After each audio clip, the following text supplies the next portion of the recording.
నమస్తే, నేను సిరి.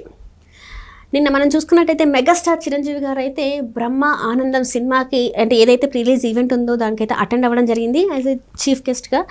అక్కడ చిరంజీవి గారు మాట్లాడిన కొన్ని వ్యాఖ్యలు అయితే ఇప్పుడు చర్చనీయాంశమైన ఏదైతే అంటే లెగసీ వారసత్వం ఏదైతే ఉందో దాని గురించి మాట్లాడడం అయితే జరిగింది. అసలు ఏం మాట్లాడారు, ఏంటి, ఇది ఎందుకు ఇప్పుడు చర్చనీయాంశమైందనే అంశాన్ని మనకు వివరించడానికి మనతో పాటు ఉన్నారు ప్రముఖ సీనియర్ జర్నలిస్ట్ యజ్ఞమూర్తి గారు. నమస్కారం సార్. నమస్తే సిరి.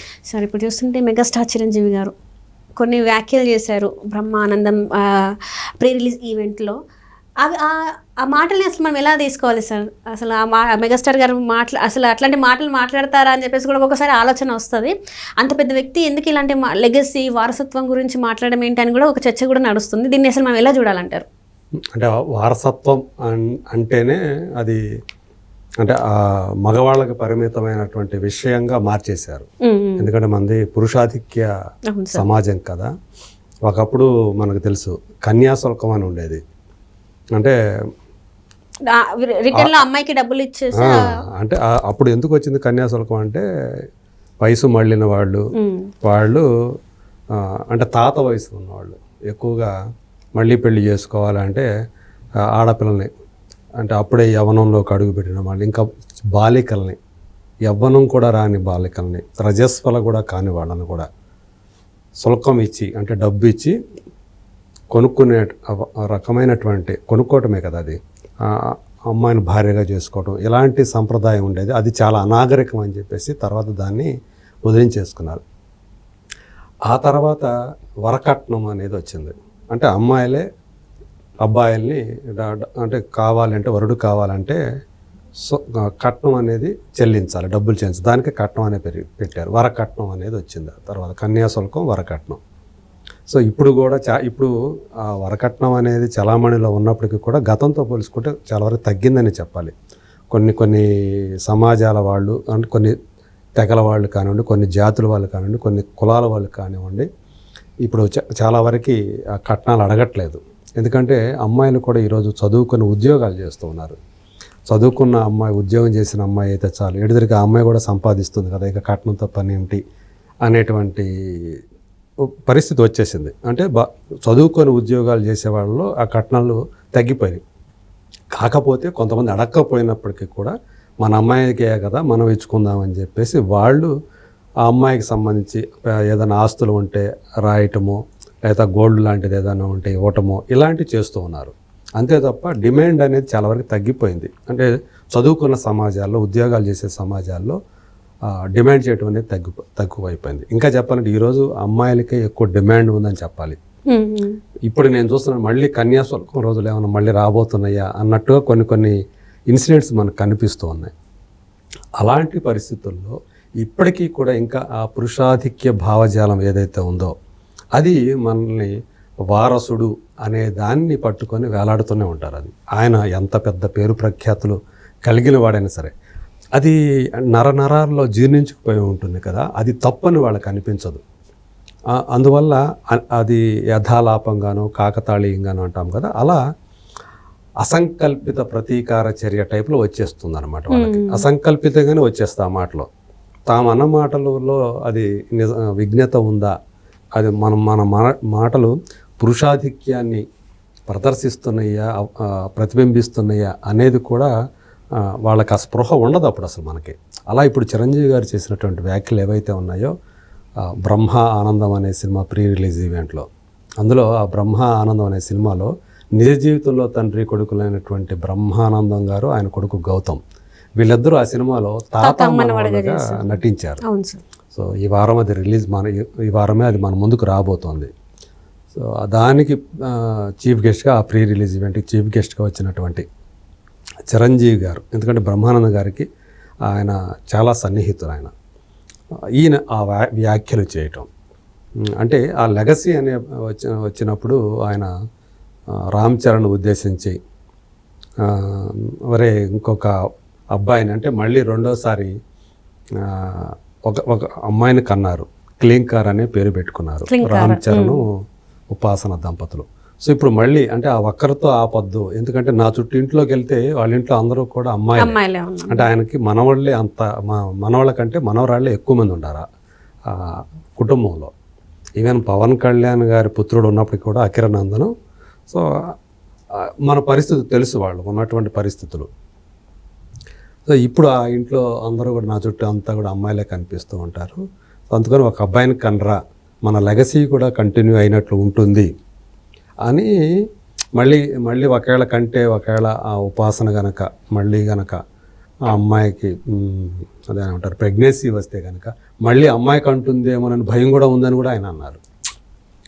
సో ఇది ఆయన అంటే నేను ఏం మాట్లాడుతున్నాను, నేను మాట్లాడే మాటల వల్ల ఆఫ్టర్ రిఫ్లెక్షన్స్ ఎలా ఉంటాయి అనేది తెలుసుకోలేకపోయారు ఆయన. ఆ స్పృహలో లేరు ఆయన.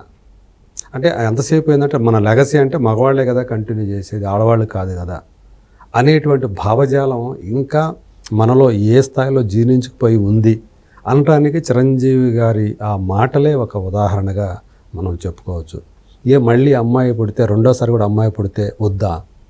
ఇప్పుడు అందరూ ఈక్వల్గానే కదా సార్, అంతే కొంతమంది ఏమంటున్నారంటే అదే ఇప్పుడు ఏమంటున్నారంటే అది మనసులో బయటకు ఉందో లేదో తెలియదు కానీ ఇదే రామ్ చరణ్ అన్స్టాపబుల్ షోకు వచ్చినప్పుడు ఆడపిల్ల పుడితే మహాలక్ష్మి పుట్టింది అని అర్థం అని చెప్పేసి అన్నప్పుడు అంటే రామ్ చరణ్కి పుట్టిన మొదటి ఏదైతే కానుకుందో అమ్మాయి ఆ మహాలక్ష్మి అన్నారు బాలకృష్ణ గారు అనేది.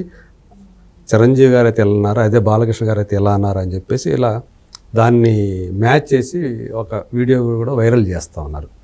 అంటే అది ఆ సందర్భం కాదు యాక్చువల్. నిజానికైతే మైండ్ సెట్ ఎలా ఉండాలి, మనం మాట్లాడేటప్పుడు బయట ఒక వేదిక మీద మాట్లాడేటప్పుడు నలుగురిలో మాట్లాడేటప్పుడు నీ మనసులో ఒకవేళ ఆ అభిప్రాయం ఉంటే కనుక ఉంచుకోండి మనసులో.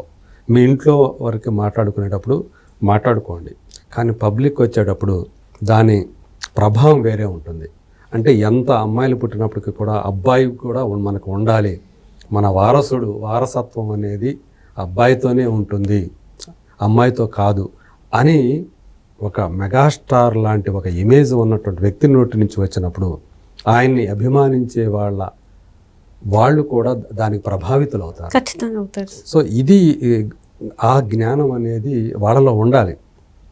మనం మాట్లాడేటువంటి మాటలు ఎదుటి వాళ్ళలో ప్రభావం కలిగించే అవకాశం ఉంటుంది. మనల్ని అభిమానించే వాళ్ళు వేల సంఖ్యలో లక్షల సంఖ్యలో ఉన్నారని మీరే చెప్పుకుంటారు కదా, కోట్లాది మంది అభిమానాన్ని మీరే చెప్పుకుంటారు కదా.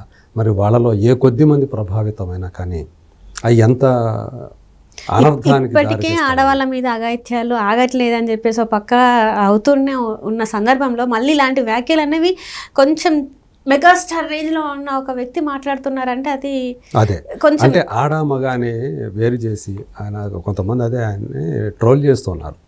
సెక్సిస్ట్ రిమార్క్స్ చేశారు ఇలా చిరంజీవి గారు. మళ్ళీ అమ్మాయి పుడుతుందేమోనని భయం ఎందుకు?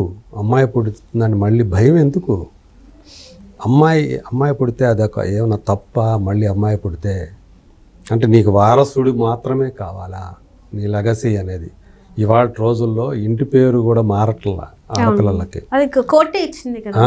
ఇప్పుడు అందరూ కూడా ఇదివరకు అదే పాట కూడా ఉంది కదా, నీ ఇంటి పేరు మారుస్తా సువర్ణ అని. అది అప్పుడేమో కానీ ఇప్పుడు కాదు. అది ఆ ఇంటి పేరు మారుస్తా సువర్ణ అనే పాటకి ఈరోజు కాలం చెల్లిపోయింది. అలాంటి పాటలు ఇప్పుడు చెల్లుబాటు కావు అవి. ఆ తరహా అంటే ఆ పురుషాధిక్య భావజాలం ఏదైతే ఉందో అది క్రమేణా పోతున్నటువంటి అంటే ప్రకృతి పరంగా ఆడమగ వేరు కావచ్చు, కానీ సామాజికంగా ఇద్దరూ కూడా ఒకటే. వాళ్ళకి ఏమి హక్కులు ఉన్నాయో మగవాళ్ళకి ఆడవాళ్ళకి కూడా అన్నీ హక్కులు ఉంటాయి. సో అందరూ కూడా సమానమే. ఇక్కడ ప్రకృతి పరంగా భౌతికంగా మీకు అంటే మగవాడికి ఉన్నటువంటి ఆ శారీరక దారుఢ్యం కానివ్వండి, ఆ ఎముకల నిర్మాణం కానివ్వండి, కొంచెం బలంగా ఉంటారు వాళ్ళు. ఆ బలంగా ఉన్నంత మాత్రాన ఆడవాళ్ళు తక్కువ కాదు, మగవాళ్ళు బలవంతులని కాదు. అన్ని విషయాల్లో అనేక సందర్భం అంటే బుద్ధికి సంబంధించి, హృదయానికి సంబంధించి, మనసుకు సంబంధించి ఆడవాళ్ళు చాలా చురుగ్గా ఉంటారు. మగవాళ్ళ కంటే మగపిల్లల కంటే ఆడపిల్లలు ఇద్దరు సమవయస్కులైనటువంటి సపోజ్ ఒక 10 ఏళ్ళు వయసులో ఉన్నటువంటి అబ్బాయి అమ్మాయిని చూస్తే అమ్మాయి ఎక్కువగా జ్ఞానవంతురాలై ఉంటుంది, ఎక్కువ విషయాలు తెలిసి ఉంటుంది. అదే 20 సంవత్సరాల వయసు ఉన్నటువంటి అబ్బాయి అమ్మాయిలు యువతీ యువకులను చూసినప్పుడు కూడా అమ్మాయికి ఉన్నటువంటి జ్ఞానం అనేది చాలా హెచ్చు స్థాయిలో ఉంటుంది.